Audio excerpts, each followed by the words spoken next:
Hello, everyone, and welcome to News in English with Tutor Tom for Tuesday, the 19th of September 2023. Today's article is very relevant to a lot of my students. I have students from all over Asia that I speak to every single week, and many of them have been telling me about the topic of this article. It's about birth rate and population. And today we're going to be covering this article, which is related to Japan, but also is relevant to other countries in Asia as well. And the title of the article is Japan Population, 1 in 10 people now aged 80 or older. For the first time ever, more than 1 in 10 people in Japan are now aged 80 or older. National data also shows 29.1% of the 125 million population is aged 65 or older, a record. Japan has one of the lowest birth rates in the world and has long struggled with how to provide for its aging population. It has the world's oldest population, measured by the proportion of people aged 65 or up, the United Nations says. That proportion stands at 24.5% in Italy and 23.6% in Finland, which rank second and third, respectively. In Japan, those aged over 65 are expected to account for 34.8% of the population by 2040, according to the National Institute of Population and Social Security Research. The country's elderly employment rate is among the highest across major economies. Workers aged 65 or more make up more than 13% of the national workforce. But this has done little to relieve the burden on the country's social security spending.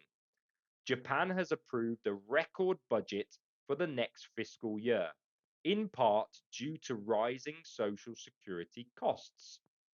Efforts to boost its birth rates have also met with little success amid the growing cost of living and notoriously long working hours. Birth rates are slowing in many countries, including Japan's neighbors, but the problem is particularly acute in Japan. The country was estimated to have had fewer than 800,000 babies born last year, the lowest number since records began in the 19th century. In the 1970s, that figure was more than 2 million. Prime Minister Fumio Kishida said in January that his country is on the brink of not being able to function as a society because of its declining birth rate. However, authorities remain hesitant about accepting migrant workers as a solution to falling fertility. Other countries in Asia are facing similar demographic challenges. Last year, China's population fell for the first time since 1961, while South Korea has reported the lowest fertility rate in the world. So, really fascinating article here. I'm fortunate as an English tutor to be able to speak to students from Japan, from China, from South Korea, and Asia as a whole every single day. And we do have many conversations talking about the birth rate, the population, the aging population. And it's a real concern because if more people are living longer, they need to be supported in their older years. But they need to be supported by younger people.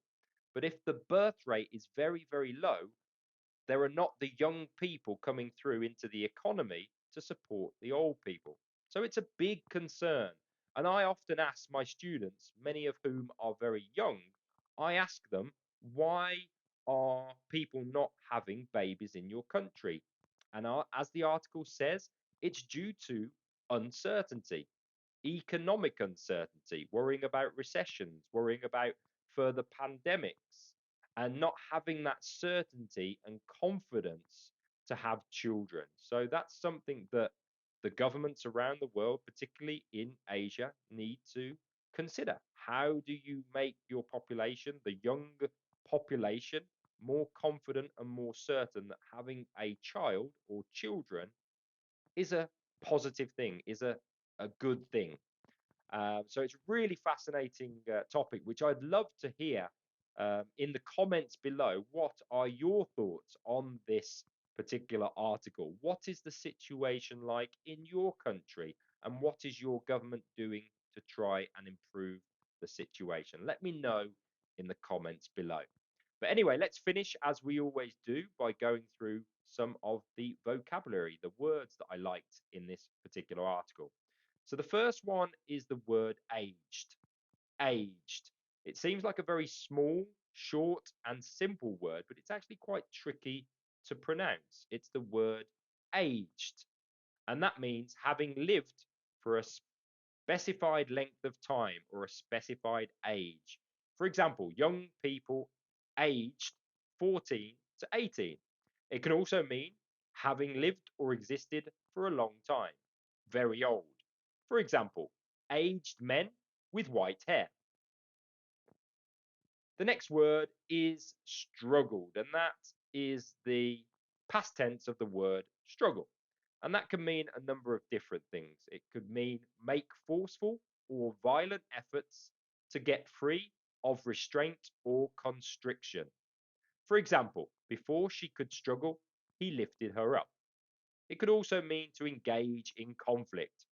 Politicians continue to struggle over familiar issues. And then finally, it can also mean to strive to achieve or attain something in the face of difficulty or resistance. For example, new authors are struggling in the present climate. So, struggle and struggled or struggling, very, very versatile, can be used in a variety of different ways depending on the context. The next word is proportion. Proportion, and that is a part, a share, or number considered in comparative relation to a whole. That's quite confusing. So let's give an example. So, for example, the proportion of greenhouse gases in the atmosphere is rising. It relates to a part or a share or a number of a whole amount, a proportion of a larger amount. The next one is rank. Rank, and that can be one of two things. It can firstly be a position in the hierarchy of the armed forces. So, for example, an army officer of high rank. But it can also mean a single line of soldiers or police officers drawn up abreast. For example, they were drawn up outside their barracks in long ranks. But in the use of the verb, it can also relate to give someone or something a rank or place within a grading system. For example, students ranked the samples in order of preference. So this was the context of the article, that the word rank was used in the article. It was this particular example. But you can also use it in the form of arranging in a row or rows. For example, the tents were ranked in orderly rows. That's the word rank. Relieve, relieve, and that is firstly can be used as cause pain, distress, or difficulty to become less severe or serious. So relieve can mean to cause pain, distress, or difficulty to become less severe or serious. For example, the drug was used to promote sleep and to relieve pain. Also, it can be described as relieve can be described as to release someone from duty by taking their place. For example, another signalman relieved him at 5:30. That's the word relieve. The next word I like is burden. Burden. And the first description of burden is a load, typically a heavy one. But it can also mean the main theme or gist of a speech, book, or argument. But the word that relates to the article we just read was to load heavily. She walked forwards, burdened with a wooden box. So it can be a load, typically a heavy one, or it can relate to what we saw in the article where Japan has a heavy burden put on them by the aging population, a heavy weight. And then the next word is acute, acute. And that is of an unpleasant or unwelcome situation or phenomenon, present or experienced to a severe or intense degree. So, for example, there was an acute housing shortage. It can also mean having or showing a perceptive understanding or insight or shrewdness. For example, an acute awareness of changing fashions. That's the word acute. And then I'm going to finish with a phrase rather than a single word. And that was used in the article.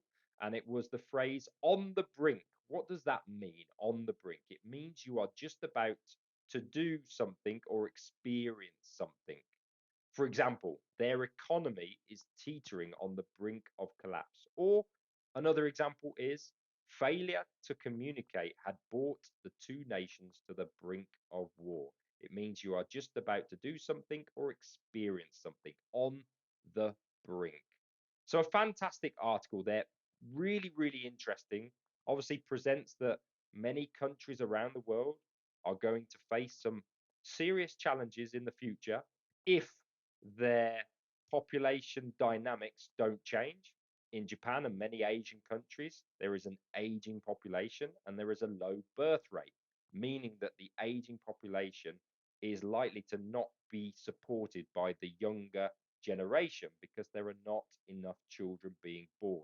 So it'll be fascinating to see how over the next few years, governments in these countries are addressing the issues, some of the things that they are trying to do to improve the birth rate, the low birth rates of their countries. So again, as I mentioned earlier, please let us know in the comments below the video what your thoughts are on the situation in your country. Do you have a low birth rate? And do you have an aging population? If so, what do you think, in your opinion, should be done to improve it? Anyway, I'll leave you with that and I will speak to you in tomorrow's video. All the best.